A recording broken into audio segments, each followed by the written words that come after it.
तो सर्वांनी मला वाटतं आनंद घेतला आणि बाकाबकीचा खेळ सुद्धा आपण खेळलो.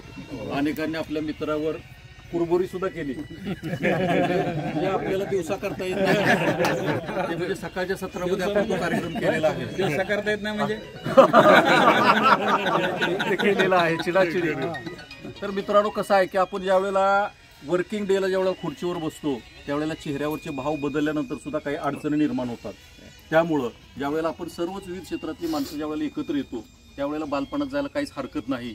या ठिकाणी आपल्या ज्या मोकळे छंद असतील, आपल्या भावना असतील, या ठिकाणी आपण सर्वांनी व्यक्त करणं गरजेचं आहे. क्षणभंगूर आहे, पुढचा क्षण सुद्धा आपल्याला माहित नाही कोणासाठी काय वाढून ठेवलेलं आहे. आता आपण ज्या वेळेला इथं आलो त्यावेळेला हे पृथ्वीवरची अनेक माणसं दुर्दैवानं आपल्यामध्ये नाहीत. परमेश्वराने आपल्याला ही संधी दिलेली आहे, की आव्हान दिलेलं आहे आणि सगळ्याच गोष्टी आपल्याला चांगल्या दिलेल्या आहेत. म्हणून मी परमेश्वराचं या ठिकाणी पहिल्यांदा आभार मानतो आणि सर्वांच्याच या ठिकाणी अनेकांचे अनेक गुण या ठिकाणी आपण मी एकत्रपणे घेतोय.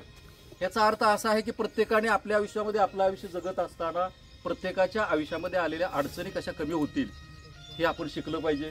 खेळकरपणा शिकला पाहिजे. कुटुंबामध्ये कसं राहायचं, समाजामध्ये कसं राहायचं, मित्रांबरोबर कसं राहायचं हे शिकलं पाहिजे आणि हे आपण सर्वांच्या संगतीने या ठिकाणी शिकतोय. त्यामुळे सर्व सदस्यांचं मी प्रथम या ठिकाणी ग्रुपच्या वतीनं मनापासून अभिनंदन करतो आणि आपण आपला बहुमूल्य वेळ दिला आणि आम्हाला देखील त्याच्यामध्ये आनंदामध्ये सहभागी करून घेतलं त्याबद्दल सर्वांचं मनापासून ऋण व्यक्त करतो.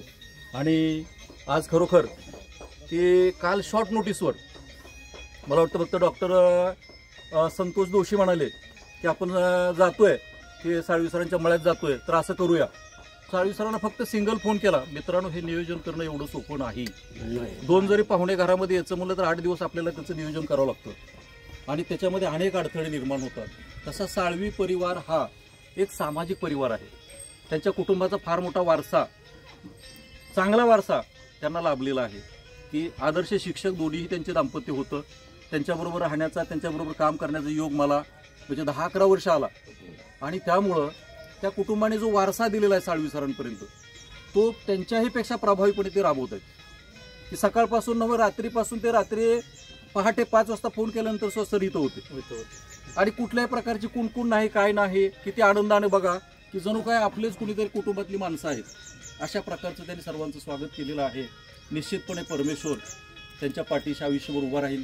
त्यांच्या कुटुंबातील सर्वच व्यक्तींचं आरोग्य हे अतिशय चांगल्या प्रकारचं राहील. निश्चितपणे ते भविष्यकाळामध्ये समाजामध्ये चांगल्या प्रकारचं सोशल वर्क करू शकतील. त्यांनी केलंय. मला वाटतं ह्याच्याबरोबर रोटरीमध्ये खूप चांगलं काम केलं. एक आदर्श शिक्षक म्हणून ते काम करतायत.